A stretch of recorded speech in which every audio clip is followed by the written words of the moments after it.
Good afternoon, ladies and gentlemen, boys and girls. I hope you're all very well today. Now, today's video is on my own experimentation with intermittent fasting. What I will cover today is why I started it, what my experiments were over the course of 6 months of testing it intensively, and some of the takeaways.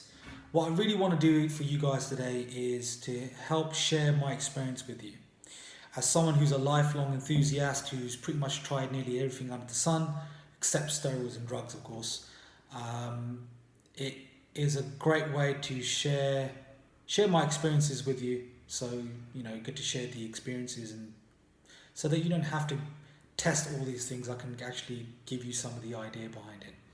Now, if this is the first time you're clicking on this video, I suggest you stop and look at the previous videos first to give you a good context of what intermittent fasting is and what you need to have in place before you even start it. Now, why did I try intermittent fasting?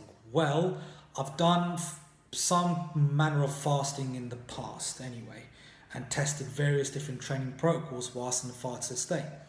And personally speaking, I really enjoyed some of the physical and psychological changes or buzz I got from it, like increased energy, developed incredible work capacity as a result, amongst a whole number of other things which I'll explain as time goes on. Now, intermittent fasting wasn't new to me because I've done fasting in the past. I've also got a good relationship with food and so on and so forth. So I was very curious about it, and a lot of fellow athletes and competitors really enjoyed it because they were able to maintain high levels of strength and muscle density whilst reducing their body fat percentage significantly. So for me, that was like a win-win. So I had to try it out for myself.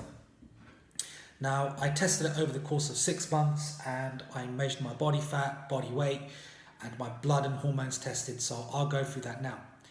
Now, over the course of about 6 months, I dropped anywhere between 25 to 27 pounds. Previous to that, I was in pretty bad shape. I developed quite a nasty infection, which put me out of training for quite a while, and I had all manner of gut problems. So, I was holding on to a fair bit of weight. So that's probably why I managed to cut so much weight anyway. I might have been able just to do that just by eating intelligently anyway. But there were, of course, lots of great benefits from intermittent fasting in terms of gut health. I think it's very good. Now, from the course of, again, 6 months, I dropped anywhere between 25 to 27 pounds. My body fat percentage went from about 21% to about 5 to 7%. It's roughly around there. I had my body fat measured, caliper tested, so on and so forth. Now, the important thing is that I wasn't chasing those numbers. I certainly wasn't chasing single body fat percentage numbers, single digit numbers. I wasn't chasing that whatsoever. I had intermittent fasting was a piece of the puzzle.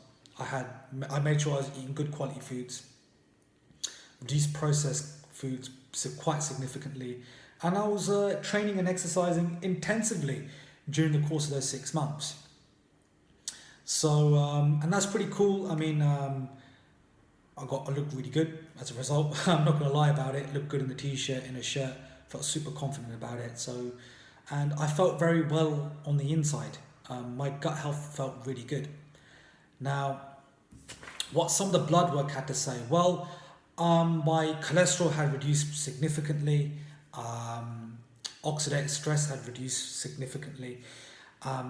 Interestingly enough, I lost a lot of body fat around the gut area.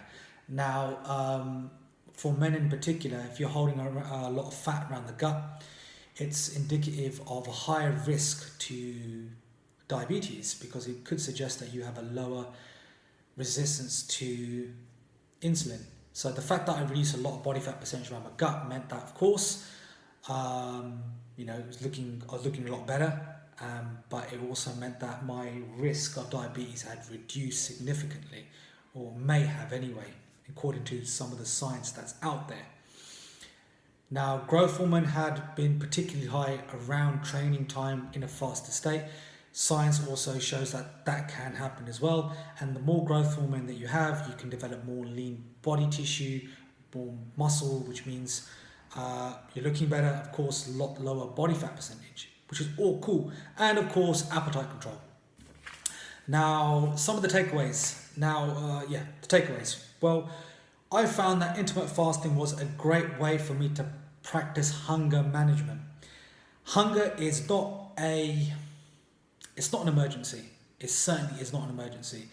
And one of my good friends and a coach of mine, Rahan Jalil, who's a trainer to lots of Hollywood stars, actually suggests that our hunger sometimes can be dehydration. So it was a great way for me to practice consuming lots of water, or enough water in this case, to make sure that I was adequately hydrated. And I often found that hunger was sometimes often or not dehydration, which is very interesting. Now, I don't think intermittent fasting is necessarily the best way to drop weight. I think I could have done that anyway via just intelligently eating, following a diet, so on and so forth. But I did definitely enjoy a lot of the other health benefits as a result, and I think that had a big part to play. I did find, however, that I was able to maintain a low body fat percentage for a lot longer. I've done it beforehand and it sucked in the past, and I was able to kind of cruise through it this time. I really enjoyed it. I also found that it improved the palate, my palate for food. I really enjoyed actually eating healthy food. I became a lot more conscious and aware of what I was eating. And what do I mean by eating intelligently? It was distinguishing the difference between actually eating healthy food and treating my body like a garbage disposal unit, which far too many people do. I was able to actually eat healthy and intelligently and make more intelligent choices for a lot longer.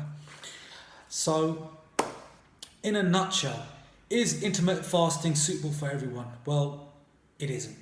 It isn't suitable for everyone. I think if you have a good relationship with food, you're exercising well enough, and you're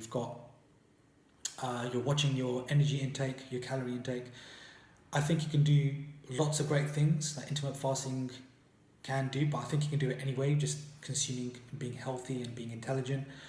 However, there were a lot more internal processes that were going on whilst doing intermittent fasting, which seemed to help me very much, and it seems that in my particular case it worked very well. So I tried to be succinct as possible with all the information without going too long. So if you have any questions, do ask. I'll be happy to answer them. I hope you enjoy the content of this video, and I hope all of you have a great day.